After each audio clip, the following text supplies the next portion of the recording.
Silakan Nil, dimulai Nil. Oke. Ya, sebelumnya saya mau kasih tribute penghargaan untuk Mas Juhara yang kita dengar kabarnya hari ini. Mas Juhara sudah kembali, sudah sehat, sudah kekal. Jadi mari kita bersama-sama nanti doakan yang terbaik untuk keluarga Mas Juhara yang ditinggalkan, supaya Mbak Wendy dan anak-anaknya bisa tabah dan sabar menghadapi perpisahan yang sementara ini. Mas Juhara juga sudah banyak memberikan kontribusi yang luar biasa besar bagi kita, secara khusus profesi arsitek, dengan membangun IAI, memperjuangkan undang-undang profesi, banyak hal yang dia perjuangkan untuk kita para arsitek Indonesia, baik secara langsung maupun tidak langsung. Mungkin begitu saja dari saya. Terima kasih Mas Juhara. Sampai jumpa. Oke, kita lanjut. Ya. Nah, hari ini saya mau berbagi tentang apa yang mungkin jarang bisa dijalani oleh para arsitek. Jadi untuk hari ini temanya nanti kita jelaskan di belakang ya. Ini kata-kata ini sangat menginspirasi saya ya. Beberapa hari belakangan banyak hal yang tidak dapat kita ubah, namun banyak hal yang dapat kita lakukan. I've been thinking about musim corona ini ya, di mana kita kebanyakan dari kita dipaksa untuk membatasi ruang gerak, di mana hal itu melawan insting kita sebagai manusia yang selalu ingin berkumpul kan. Nah, tapi di satu sisi aku juga melihat momen ini memberikan kita banyak waktu dan kesempatan untuk, ya ini, kita tiba-tiba bisa nge-zoom bareng, kita bisa ngumpul bareng, kita bisa bikin apa yuk. Ternyata boundary itu bagi manusia sebenarnya hampir nggak ada gitu. Kita juga tetap bisa beradaptasi untuk dapat berkumpul gitu. Nah, begitu juga di dalam dunia kerja ya. Aku mau bagikan. Sebelumnya memperkenalkan diri juga. Nama gue Daniel Alexander Napitupulu. Teman-teman bisa add, biar kita sama-sama update di Instagram, itu Dani Napitupulu. Hanya memang Instagram itu benar-benar hanya menjadi mediaku untuk berbagi tentang my daily routines gitu.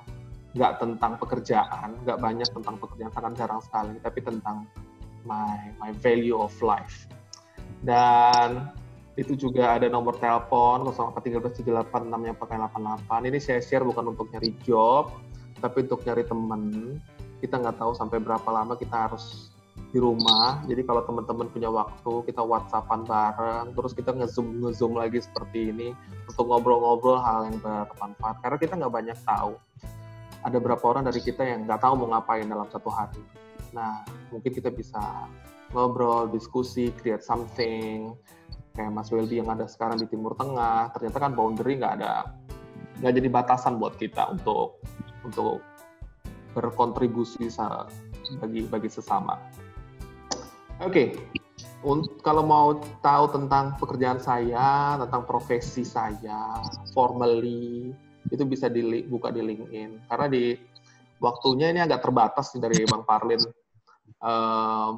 untuk kali ini. Jadi ya kita nggak usah bicarakan detail tentang pekerjaan saya, tapi tentang what brings me to there. Itu yang pengen saya share. Saya itu seringkali bilang kalau saya itu a middleman. Jadi saya itu bukan a leader atau kata orang kayak bos atau apa. Saya nggak pernah jadi bos. I always become a middleman of the boss and the middleman of another boss gitu. Selalu jadi dalam tanda kutip yang gue bilang ya, gue jadi bulu ketek, selalu dijepit gitu. Jadi tapi I kinda aku lumayan menikmati karena kita dalam tanda kutip jadi influencer gitu. Jadi kita bisa influensi A, bisa influensi B, influensi C gitu. Dan jika kita memiliki misi yang baik, kita akan merasa puas di penghujung harinya. Oke. Nah, Bang Parlin tuh bikin judul agak bombastis ya. Ya memang kita sadari, maksudnya kalau nggak bombastis ya agak gimana gitu. Jadi saya ingin menjelaskan supaya nggak ada kekeliruan bahwa di dalam Kamus Besar Bahasa Indonesia, merancang itu adalah mengatur segala sesuatu sebelum bertindak, mengerjakan atau melakukan sesuatu. Merencanakan itu legally diterbitkan oleh Kamus Besar Bahasa Indonesia. Jadi saya itu mengatur segala sesuatu sebelum bertindak, mengerjakan atau melakukan sesuatu 6 hotel gitu. Jadi beda kalau saya bilang saya desain 6 hotel, it's different thing. Tapi saya merancang, mengatur segala sesuatu, mengerjakan, melakukan sesuatu 6 hotel, di dalam 6 hotel. Oke. Let's talk about hospitality management. Jadi nggak banyak dulu kita di kuliah ataupun kita di profesi, nggak banyak kesempatan yang kita miliki untuk berkarya atau ikut dalam karir membangun sebuah hotel. Karena hotel relatively terbatas, pasarnya terbatas, jumlah proyeknya nggak banyak. Dan sangat kompleks gitu. Jadi nggak mungkin orang mengerjakan sebuah hotel itu sendirian, nggak mungkin karena sangat kompleks. Nah, ada dalam hotel yang saya pernah ikut gitu, dan yang saat ini kita ikut itu kebetulan hotel jaringan Marriott. Dulunya Starwood, tapi kemudian Starwood dibeli oleh Marriott. Tapi ada banyak lagi hospitality company, ya, which is ada Accor, IH International Hotels Group, Aman, Belmont, Hilton, Oberoi, Rosewood, Shangri-La, Kempinski. Jadi sebenarnya banyak banget hospitality management companies gitu, di mana mereka bangun hotel mereka sendiri juga ada, mereka mengelola hotel orang juga banyak gitu. Jadi untuk di Indonesia juga ada seperti grupnya Gramedia, ada Tauzia, juga masih banyak lagi jaringan-jaringan hotel. Oke. Background-nya profesi gua itu ada karena begini, ada seorang owner properti, ya, properti bangunan gitu, yang ingin berkolaborasi dengan perusahaan hospitality, which is kalau pada saat ini Marriott misalnya. Kemudian mereka berdua ini bakal punya common goal. Si owner punya visi bahwa I want this kind of hotel gitu. Gue pengen hotel yang demikian. Gue pengen hotel yang tinggi, shiny gitu. Dan kemudian si hospitality management juga punya misi bahwa saya pengen punya unit bisnis misalnya di Jakarta Selatan yang mengambil pasar $150 misalnya. Kemudian begitu, dan demikian gitu. Jadi mereka berdua punya visi dan misi yang sama gitu. Nah, kemudian untuk mencapai hal tersebut, si owner bakal hire arsitek yang dia lihat sesuai dengan visinya dia, yang menurut dia kira-kira bisa mengeksekusi atau punya referensi project desain yang sesuai dengan mimpinya dia. Oke. Nah, disitulah kira-kira kita bisa masuk profesinya gue tuh bisa masuk di sana gitu. Tantangannya banyak tantangannya. Hari ini gue bakal bagi 3 tantangan aja. Saya bakal bagi 3 tantangan ya. Tantangan pertama tuh, win antara si owner dan si arsitek. Ini biasanya nih, kalau dilihat di gambar saat ini, mereka berusaha berkomunikasi, tapi belum tentu jelas gitu. Jadi antara si owner ngomong ke arsitek, si ownernya belum tentu bisa jelas mendeskripsikan apa yang dia harapkan, dan si arsitek juga belum tentu jelas mendeskripsikan dengan apa yang diharapkan gitu kan. Misalnya kita ketemu orang umum gitu biasanya. Apaan tuh opening gitu. Nah, jadi ada tanggung jawab sederhana sebagai arsiteknya owner untuk menjelaskan kata-kata atau hal-hal seperti itu ke owner agar karya yang diharapkan oleh owner sebagai klien itu bisa dieksekusi dengan sempurna gitu. Jadi apa yang dihasilkan itu benar-benar sesuai dengan yang diharapkan si klien. Nah, tantangan-tantangan ini akan sedemikian beratnya lagi ketika di bisnis hotel yang besar skalanya, karena otomatis pada umumnya si owner akan meng-hire si arsitek luar negeri gitu untuk meningkatkan dalam tanda kutip value desainnya. Nah, tantangan bahasa teknis, nah itu akan menjadi tanggung jawabnya gue sebagai middleman untuk mentranslasi itu. Gitu. Dan begitu juga si owner belum tentu bisa sefasih itu berbahasa atau punya hal-hal teknis sesuai yang diharapkan. Kita juga harus bisa menerbitkan dokumen-dokumen yang membantu si arsitek untuk mewujudkan visinya si owner. Gitu sih kira-kira. Oke, saya lanjut ya. Kemudian tantangan kedua nih yang umum juga. Hotel itu perlu operator. Karena bangunan, kita bikin hotel, kita bikin kayak hotel, kita bikin tempat tidur, kita bikin lobby, kita buat spa, kita buat sistem networknya, wifi-nya aktif, kita kasih telepon, kita kasih itu semua, tapi nggak ada operator, itu udah nggak bakal jalan. Bisnisnya nggak bisa jalan, semuanya nggak bisa jalan. Nah, berarti kita memang benar-benar nih perlu si operator. Terserah operatornya mau international chain hotel, atau kita mau lokal, atau kita mau swakelola.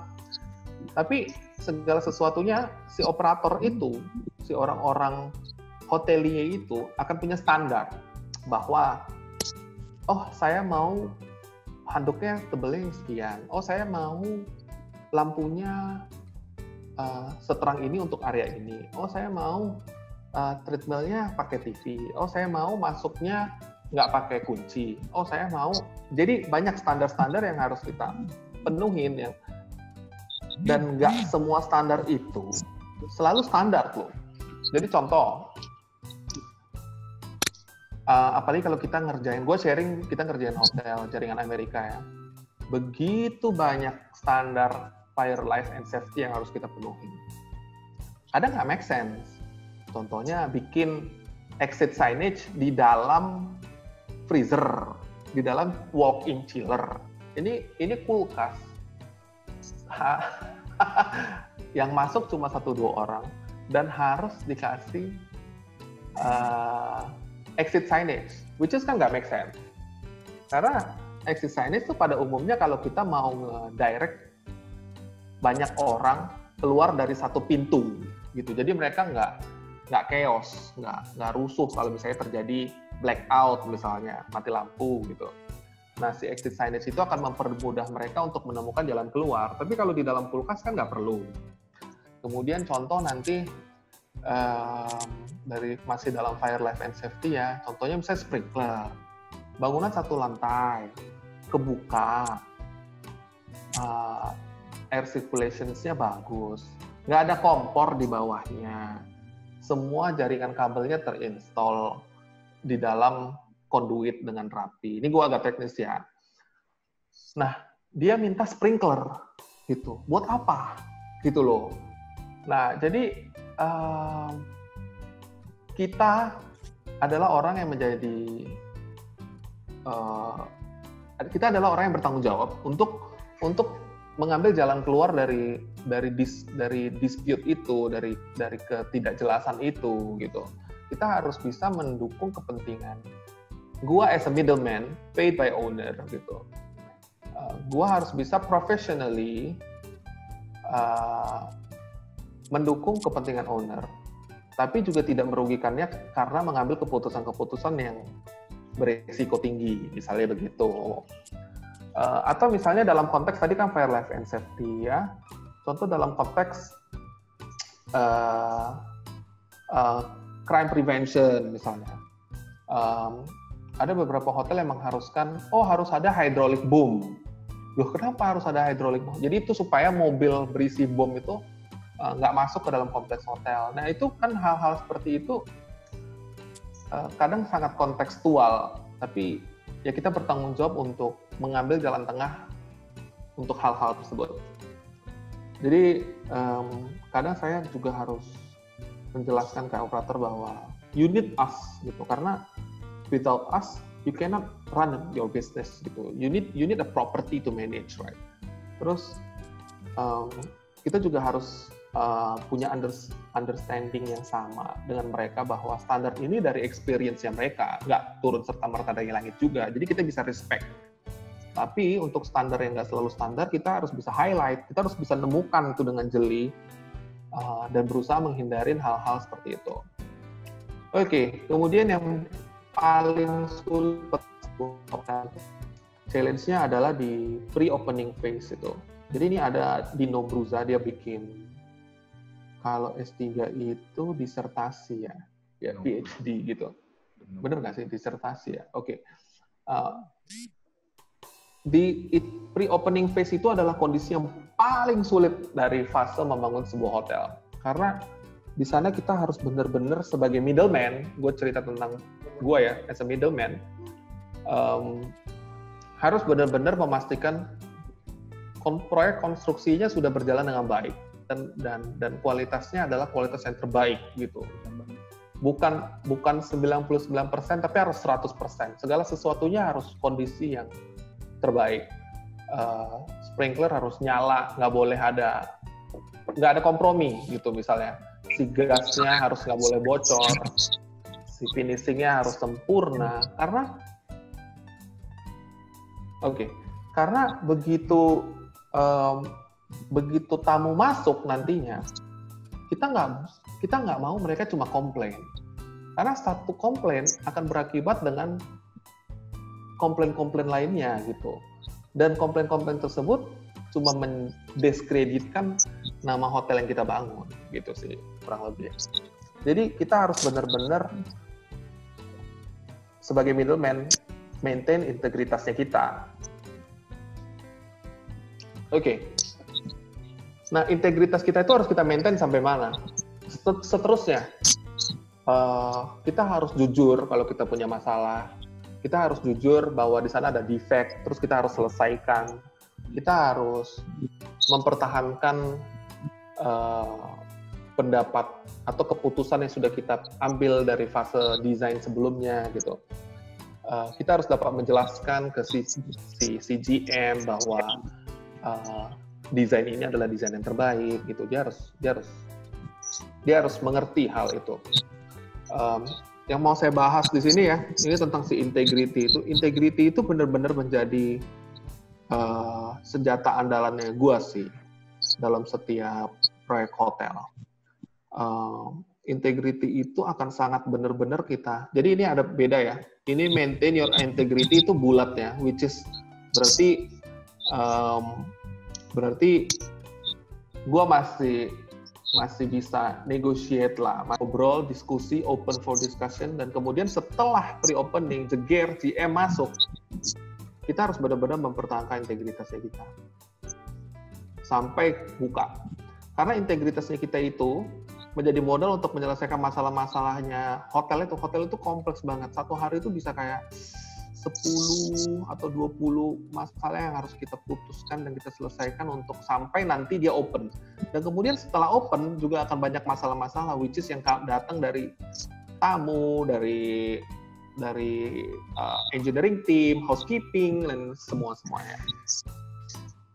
Conclusion, my job is, saya adalah arsitek yang mendedikasikan hidupnya untuk merancang sebuah hotel yang dimiliki oleh pemilik properti, yang dirancang oleh arsitek terkemuka, yang dikelola oleh perusahaan manajemen hotel internasional, dan memastikan hotel tersebut dibangun dengan kualitas terbaik selama masa konstruksi, pre-opening, hingga akhirnya dibuka.